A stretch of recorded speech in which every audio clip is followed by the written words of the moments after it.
So the next poem is called Fireflies, and it's called Fireflies.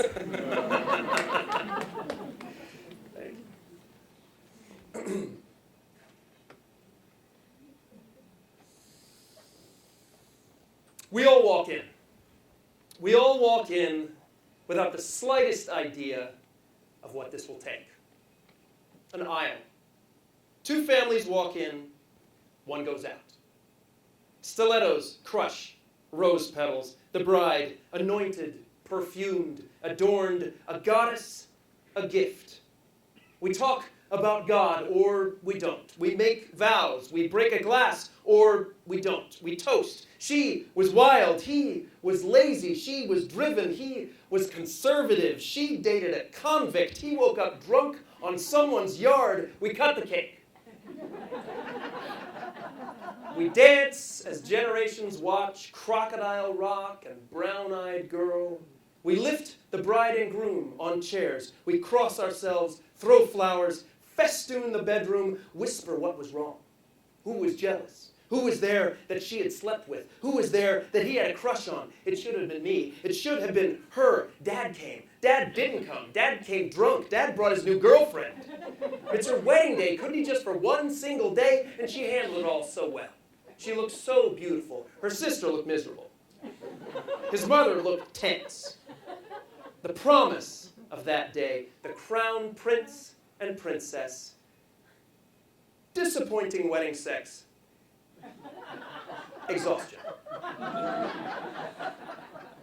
Apartments, houses, jobs, money problems.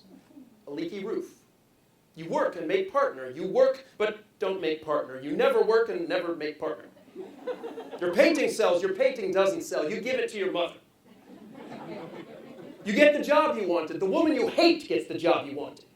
You get the part, you don't get the part. The part goes to a name.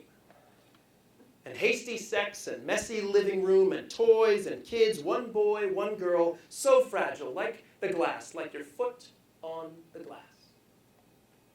And longing looks from coworkers, wondering if you should or might you, if the time was just right or just wrong, could you live with yourself? And what are the rules we're dealing with here anyway? And I'm not supposed to have female friends, and I can't text my friend who happens to be a guy. We never dated. I never slept with him. Well, maybe once a lifetime ago. And you're still thinking about him, and I married you, didn't I?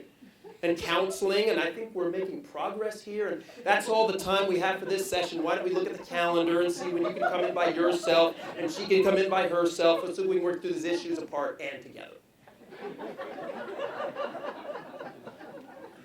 The bonds of marriage are blood. Or tissue paper, or rusted iron, or silk cuffs. And your home is a pleasure dome, or a prison, or a carnival ride, or a madhouse.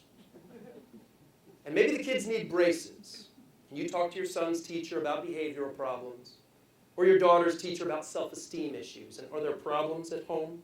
And at night you may cry together over how this isn't what you planned. And maybe you won't touch each other for weeks, and the space between you in bed becomes an abyss. And maybe you start turning your attention to the kids because you think that looking in that face again might blind you.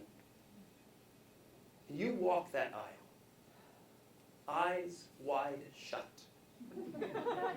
Say, no, I won't do this. And yes, I will do that. And maybe you have to get drunk beforehand and make your vows into jokes and then sign your name, as if your name could save you, as if the maelstrom of you could be contained in letters, because through all that, even you knew what you were promising, that no matter who we become and who we create, I open all my doors to you, and I will say yes to you, and all your combustible wildness, and the endless shedding of skin after skin, turning ourselves inside out over and over like the planet Venus, a new surface every million years, no cell of us surviving, and through all that, I say, all that is what I say yes to. All that is what I vow to protect, and all that is what I give this body to, this body. that will fall to dust before us. And when you finally dare to look in that face again, it's like cool summer rain.